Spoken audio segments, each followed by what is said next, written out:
just run through this one quick because yep. I think that's we probably feel the same here. Do you think certain art is only good for its time? And I did think this at one point, and I would sort of give credit to art that I thought was created in a space where it was, I don't know, at a less evolved point in an art form. What? Does that sound bad? Sounds kind of funny. I guess. I don't know. I don't really think that it's... No, it's fine. It's fine. Yeah, I don't think that anybody's going to find it particularly offensive for me to say that, like, early 80s hip-hop is less evolved than what it would become as an art form. Yeah, I think that's just acknowledging obvious facts. Yeah, things grow and change, for sure. Yeah. But nowadays, I kind of just call bad shit bad. Really. Yeah, that's the thing. There's no for its time for me. No, I mean, things can be impressive for its time, yes, but I don't think impressive. things are good for its time, which is, I guess, many people might be like, that's the exact same thing. But no, it can be impressive that you could make something like this at a certain time without being good. Yeah, it's like, it would be really impressive if you could make, I don't fucking know, a light bulb that generates a shit ton of heat and barely lights up anything in the year 12. Hell yeah. That's still a garbage ass light bulb that sucks. I wouldn't want to use. Yeah. You know? Yeah. It still sucks. It's very impressive that you were able to do that. I'm impressed by your wherewithal, your ability. But the product is still not good. Yeah. I don't really want to I don't want to now use art examples on top of that because that would end up coming off insulting. But it goes back to like my Wright brothers analogy that I always use for influence and stuff like that. It's like, I think that what the Wright brothers did, obviously there are more significant figures in like aviation than people that nobody of us could know because I don't know anything about aviation. I couldn't tell you who invented whatever different steps of the modern airliner. But I actually worked for a company that does this too, so like I would be more well versed in this then. Yeah. But I would not want to take the Wright brothers plane on my vacation to Europe. Hell yeah. Because I would sink within 50 feet. Hell yeah. It's, you can be vital, impactful, important to the development of an art form without being good. Mm-hmm. Can I bring up a slightly different definition of good and then bring up some art examples on top of this? Sure. Because the two things that are coming to mind for not very similar reasons are The Rose of Versailles, which you haven't seen. Yes. And you really like that one, don't you? Yeah, well, yeah. No, you ranted about that on the last podcast. Yeah, I'm pretty sure I did. Yeah. I'll give a short little thing. And Medea. Okay. So The Rose of Versailles is, I think it came out in the 70s. Yeah. And we have this gender non-conforming character who isn't criticized for that, they're not portrayed problematically for their gender expression. Yeah, right? They're not, at least at the start, they're a valid person and the show views them as such. Yeah. And that's great. Sure. And that's great for the 70s in Japan and everywhere else too. Not like I'm specifically shitting on Japan with that. But I think it becomes pretty problematic with some of the things it says at the end. Yeah. So it's, to me, still bad, but it's kind of impressive that they did that at the time. Yeah. I see the weird. distinction you're making, yeah. And then, like, sort of the same thing with Medea. Yeah. Which Medea, the Greek play. Every time I bring up Medea, I don't know what they're talking about, but every time I bring up Medea, someone's like, the movie? I guess it's some weird movie. I don't know. Okay. Anyway. Like the classic Greek play. Yes, the classic Greek play. Yes. Because we have this sort of criticism on heroism and the archetype with Jason and her complaints her valid complaints against him and her having agency in this story. No. And for its time, that's crazy. Yeah. That's super impressive. Yeah. I hate when people say, use time period to justify spoilers, but, you know, spoiler alert for a play from ancient Greece. Yeah. She kills her kids at the end. Like, she's a murderer. Yeah. And it's like, okay, this is a little weird. We have some, like, valid criticism, but then... Founded by a character arc that resolves in that. Yeah, so it's like... Yes. It's, like, kind of bad, And then... but at the same time, it's, like, Yeah. pretty impressive. Yeah. Yeah. Fair. Which is a weird thing to do. Which I feel like that comes to mind more with, like, The Time, because Yeah. I feel like that is much more based on, like, time and changes more with time. Sure. Because, like books haven't changed in, like, the... In the development of the art form. Yeah, in quite some time. Yes. That's fair.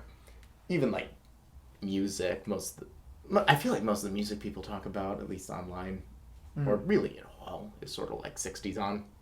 There's some sort of turning point. There is, yes. But there's a turning point in the 60s. Even then... I think it's Blonde on Blonde, but, you know. Right there, yeah. Whoa. That's my opinion, but, you know. But... That's just me. Even so, from the 60s on, there's a lot of music that's worth talking about. You know, sure. Yeah. That a lot of people talk about. So it feels less like there's this, like, for its time. Like, you brought up a specific genre that was new. Yes. You know, but if you're, like, looking at music as a whole, Yeah. I feel less inclined to say for its time. Yeah. You know? Yeah. At least in, like, this modern era of music. So that's why I brought up the more social issues aspect of this. That makes sense. I'm not sure if that's the case in those particular examples because I'm not super familiar with each story. Yeah. But I also think that if you're going to have something that's impressive but then not good, then that impressive aspect is not really well realized. And it's not something that's founded and a core part of the essence of the story. So, like, I mean, it's weird. Yeah.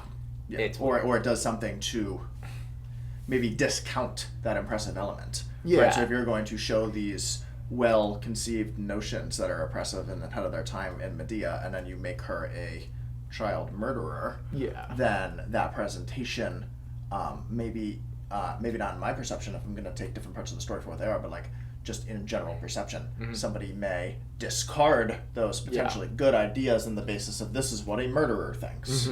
Exactly. Which can be a problem. Which is weird. Is a problem. It's a problem, and it's weird, especially with those specific two examples I brought up, because sometimes that doesn't happen.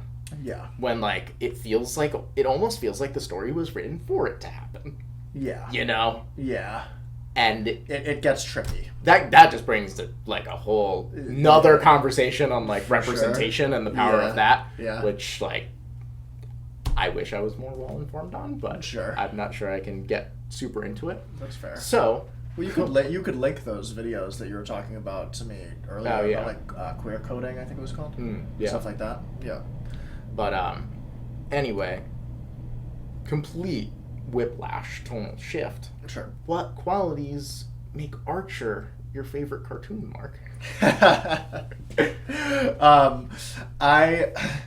I like Archer predominantly just because I think it's fun and enjoyable. It's my comfort show, and I vibe with the humor quite a bit. That is my style of humor. It is just purely ridiculous. It's almost like they're not even trying to be funny type of just dirty jokes. Yeah. That just resonate with me super well for some reason. But I also very much appreciate the portrayal of masculinity through Archer, where he almost feels to me like a, I don't know, hyper, like me and my personality, at least for much of my life, drawn to the extremes in every way, but with a lot more mommy issues that I don't have. But I find very interesting to watch. Yeah. And yeah, I don't know, all of the cast interactions are incredibly funny. I had a very good friend in college who I'm pretty inclined to think based his sense of humor on Krieger, because Archer is one of his favorite shows and Krieger is a foundational part of that. That's his favorite character, and they are the same person. Hell yeah. Which, if you've seen Archer, being the same person as Krieger doesn't seem like a possibility for a real human being. But he became a large part of my sense of humor as well, the person. Sure. Yeah. So that also ties back into Archer. So then you see Krieger, and it's like, you're just like, Yeah, there he is. pretty much. Now, okay, here's my question for you. Is it like, oh, there's my friend? Or is it like when you watch a work that's like really good, and then you hear this other work influenced it, so you watch it, and it's bad? No, they're both really good. Okay, it's not like you're watching Archer and you're just like, Krieger's just this, like, sure, he came first. It's just this worse version of my friend. He's not in the show a whole ton, but if you were to do like fictional characters, like laughs per second of screen time, he's like top 3. It's like Krieger, NoHo Hank from Barry, and probably no one else deserves a mention. Oh, it's the Shogun. Shigeshi. Oh, yes, from it is. Gintama. Yeah, it is. You're right. It is. Shogun from Gintama, for sure. Every Shogun episode is phenomenal. Yeah. One of the funniest Gintama episodes are the Shogun ones. Yeah. Pretty much. Oh, my God. Yeah. The pool episode? Yeah. Oh, yeah. So good. Yeah. Oh. I got top 5 pop songs in terms of how much they slap. This is a really hard question. It's so hard. And I don't know. And I don't even know. I don't think we'd even agree on this sense. No, I don't think we will. Because my like lock-ins are "Run Away with Me" and "Only Girl," and I don't really know what else I would pick. But I'm inclined to just put Rihanna songs, to be honest. It's annoying because she's so clearly I almost feel like there are dominant artists and dominant albums. Because, like, I am tempted to say a lot of songs off Emotion. I'm tempted to say a lot of Rihanna songs as well. I'm tempted to say a lot of Taylor Swift songs. Sure. There's just, some artists are just way better. I don't even think that's, and I feel like people, and this will tie into the next question really well. I don't think that, oh wait, no it won't. I have the wrong one. I don't think that people understand that it isn't biased a lot of the time. Because even in something that is subjective but less subjective than art is. Yeah. Right? Sports. If you are to look at something like the best seasons of all time, the best individual games of all time, right? Any of those type of categories, it's going to be the same 5 people who make up the entirety of the list. Yeah. Right? And then you can get to extreme examples like hockey. Oh, I'm still in awe of when, I don't remember if it was you or our friend. Yeah. Our hockey friend. Sure. Hello, hockey friend. He's not watching. No. No, he doesn't care. When you told me that Wayne Gretzky, obviously the best hockey player, Yeah. would obviously be the best fantasy hockey player, but if you chopped up his goals and assists into 2 separate players, they would be the best fantasy hockey player and the 3rd best fantasy hockey player. Yeah. And that's disgusting. It is, yeah. If you take That's away insane. all of his assists, all of his goals in his career, of which he is the all-time leader by a lot. Yeah. It is like 806 versus like 702. Yeah. Which, if you think in terms of like all-time leads, that's a disgusting gap for the peak of a professional sport. Yeah. That is a disgusting gap. If you take away all of his goals, he is still the all-time points leader. Yeah. Points being goals plus assists. Which is, I get into like best. Oh, okay. Athlete. It wasn't fantasy. It was just straight up points. Yeah. I get into best athlete discussions on Instagram fairly regularly, and I'm just like, no, it's Wayne Gretzky. I mean, if we take individual players, it's a different discussion. But team athletes, it's Wayne Gretzky. There is no discussion. People will tell me, like, soccer fans will like get mad at me and tell me it's like Messi or Ronaldo, and I'm just like, the fact that you have to discuss those two at all automatically disqualifies them. The fact that you have to mention both. Yeah. Also, if you look at the same stat for them, Yeah. neither of them are the points and goals leader. Neither of them would even compete if you took away an entire category. That's so insane to me. No, that is completely ridiculous. But getting back to the point, if you are to look at the top 15 statistical hockey seasons, 13 of them are Wayne Gretzky. Yeah. And you got to think, how many seasons can somebody play and how many seasons can they play in their prime? Yeah. Which is why he doesn't just have everything. But it makes sense for something like music, especially pop music and hits, which rely a lot not only on their inherent qualities, but in terms of being like if I can get really heady and nerdy here, being network goods, right? The idea that something is more valuable based on how much other people like it and the communal share in the value that you can have, right? A lot of the value in Rihanna songs is everybody loves Rihanna songs. Yeah. You know, I can play Rihanna for anybody in the car and they're going to like it because it's Rihanna. Yeah. And that definitely is a leg up for her. Yeah. You can play 8 Rihanna songs in a row at the peak of a party and it won't be weird. That'd be great. And that's pretty much the only artist you can do that for. That's fair. Yeah.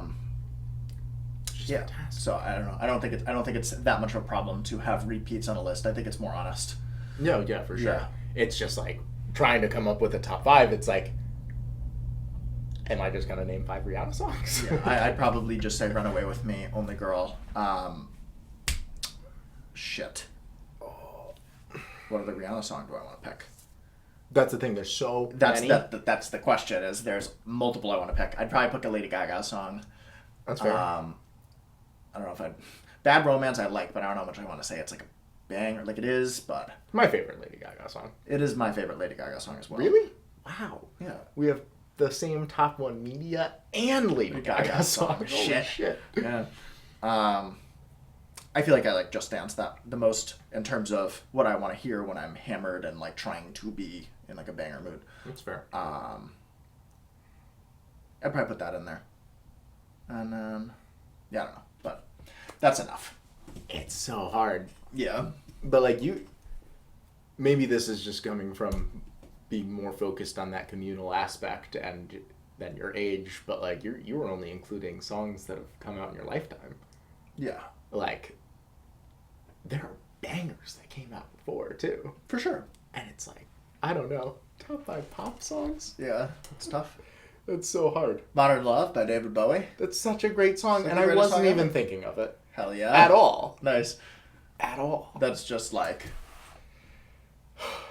It's the best in terms of like this aspect is the best 70s song for me. okay. That's fair. Yeah. But like, I'm just thinking like, okay, so like Modern Love is coming to mind now that you said it. Yeah. But like, I love Boogie Wonderland by Earth, Wind, and Fire a Interesting. lot. Okay, sure, That song's sure. great. Sure. That Okay. song's fantastic. Fair.